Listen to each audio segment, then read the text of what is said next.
Është pamundur të gjejmë shifrat reale të abuzimit nëse ne nuk kemi dokumentacion.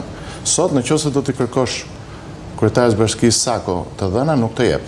Dhe atëherë si mundet se të përdorësh forcën e kartonit dhe aq më tepër forcën e pushtetit për të mos të dhënë shifrat reale është e pamundur, por do të vijë një ditë. Dhe në parashkrim është të caktuar qartë që edhe deri në 10 vite, 20 vite, ky proces do të tetohet. Dhe jo do të shihni jap fjalën që ai është një nga abuzimet më të mëdha që është bërë një herë këtij vendi. E drejtë. Dhe sa herë përmendim Sakon, ajo ka qenë në detyrë edhe para 2023-shit kur u bën zgjedhjet lokale me të cilët ju u përballët, por qytetarët nuk ju dhanë mbështetjen, ndonse para bashkisë ende sot e kësaj dite ka familjarë që protestojnë për pasojat që la Tërmeti.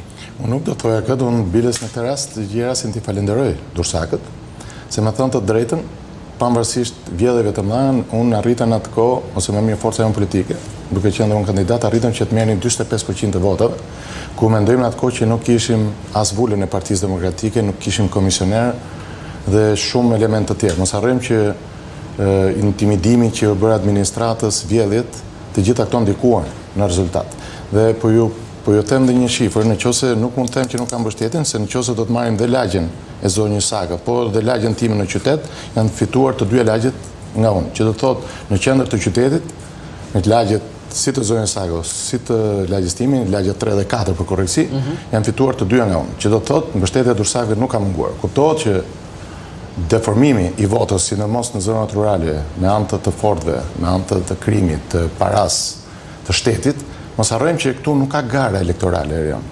Që do të thotë? Gara elektorale do të thotë kur kandidojnë 2 persona, ose 2 forca politike. Prej vitesh ne tani më e dim që ne përballemi kur në gara, aq më tepër në 2023-shin, që nuk kishim as simbolet e Partisë Demokratike, mos harrojmë që këtu kemi një garë e cila është fare pa barabartë. Ti ke një shtet përballë, ke një krim, ke një polici, pra ke të gjitha kundër çdo gjë, kundër do të thoya disa njerëz të cilat të vetëm arën që kanë është telefoni dhe asgjë tjetër. Biles në atë kohë nuk kishim as zyra. Në kuptimin atëherë çfarë duhet të them këtë? Duhet të them që rezultati është i deformuar dhe unë ju them që së shpejti çdo gjë do të sqarohet dhe për ato ngjarje të atyre vite, por dhe me ndryshimet e datës 11 maj. Pra, nuk është vërtet që Dursakët nuk kanë reaguar fort, se të thash, 45% nuk janë pak në ato kushte, të jetë papranueshme të një gare fare të barabartë në gjitha drejtimet. Prap do mbetëm tek Mirjana Sako, sepse ju përmendët lagjen edhe të sajën ku morët votat. Kur më shkon mendja tek lagjet e Durrësit, mendoj shiun, dhe shiu sjell përmbytje në shumë prej tyre. Pse nuk po ka vëmendjen e duhur? Dhe a mund ta ndryshoni ju? Po. Atëherë bëhet shumë që prekët e këtë. Për në vazhdim, duhet të them që zonja Sako në fakt ka afër 5 viteve që është në detyrën, fillimisht e komanduar, që si kujtohet pas dorëheqjes së kryetares së asaj kohe dhe në vazhdim. Kuptohet që nëse do të shohin rezultatet, jo e thënë kjo për politik, por rezultatet e punës saj janë skandaloze. Sepse do të thoja që aq më tepër që në këtë moment Durrësin kudo që ta prekësh, nuk ka një sektor të cilën mundet të mburret ose thotë që kanë bërë një punë të mirë. Mos harrojmë që në atë kohë zonja Sako, nëse kujtohet, nuk pranonte të dilte as debat. As në këtë moment nuk pranon që të ballafaqohet. Se fundja çdo njeri që merr një detyrë, pra që bëhet CEO, se nuk është pronar i qytetit, pronarët janë qytetarët, bëhet CEO ose drejtues i një qyteti, e ke detyri moral, po dhe ligjor që t'japësh llogari për ato çfarë ke bërë, si e ke administruar qytetin. Zonja Sako dhe sot e kësaj dite nuk pranon të dalë. Për sa i përket zonave të përmbytura, ne shohim sot një Durrës i cili për sa i përket infrastrukturës është i tëri me probleme. Sot kemi rrugë të pashtuara në mes të Durrësit, kemi rrugë të pashtuara kudo.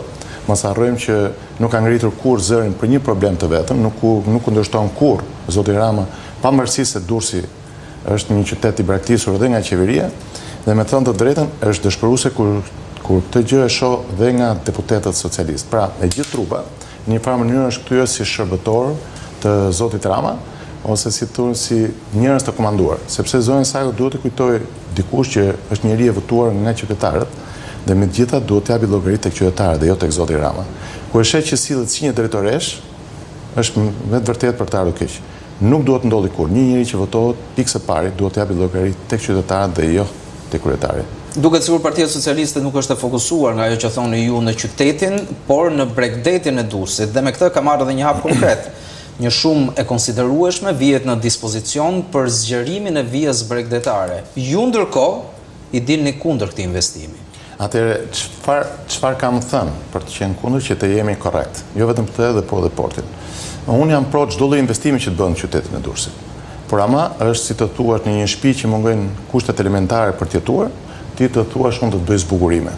Pra në moment që njerëzit janë të varfër, nuk mbyllin dot muajin, i kanë shtëpitë e përmbytura, nuk janë kompensuar, jetojnë në varfëri. Si mundet që një njeri të mendojë dhe të bëjë një investim në emër të asaj që quhet shëtitore e plazhit, ku përveç elementeve teknik është dhe një abuzim i madh. Unë para 2 ditësh bëra një denoncim ku me pamje vizive tha që në plazhin e Durrësit po hidhen në det rër për të mbushur detin. Dhe kjo i shërben pikërisht pjesës lindore të portit ose të portit të Labarit.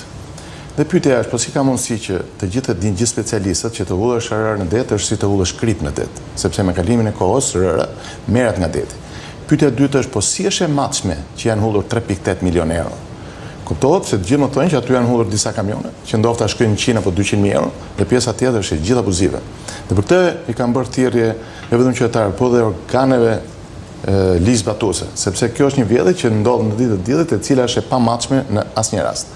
Por mbi të gjitha, të kthehemi tek ajo. Në moment që ti ke zona të tëra që përmbyten dhe Durrësi para disa muajsh u përmbyt, kemi bizneset të cilat janë rënuar. Dhe të rënosh bizneset do të thotë që ajo pavarësisht se janë private, po mos harrojmë që ato janë pasuri kombëtare, se çdo biznes pavarësisht se është e rajonit, megjithash është dhe pasuri kombëtare. Nuk gjen kurrë mundësinë për të kompensuar bizneset, nuk gjen kurrë mundësi për të kompensuar qytetarët, se qytetarët janë në fakt parët. Ato akoma kanë probleme dhe pse jo, do të themi që edhe në një rast tjetër do përmbyten përsëri, sepse në asnjë moment nuk vendohet qytetari. Prandaj thashë Bashkia e Durrësit, por dhe qeveria, në asnjë moment nuk e kanë mendjen tek ato zonat që janë problem. Por ne kemi edhe në mes të Durrësit, se nuk është puna vetëm tek zonat periferike, po pastaj dalim edhe tek zonat rurale ose ato që i themi komunat. Sot të gjitha kanalet janë të pahapura, sepse është detyrë e bashkisë që të hapi kanalet që të vazhdojë kullimi.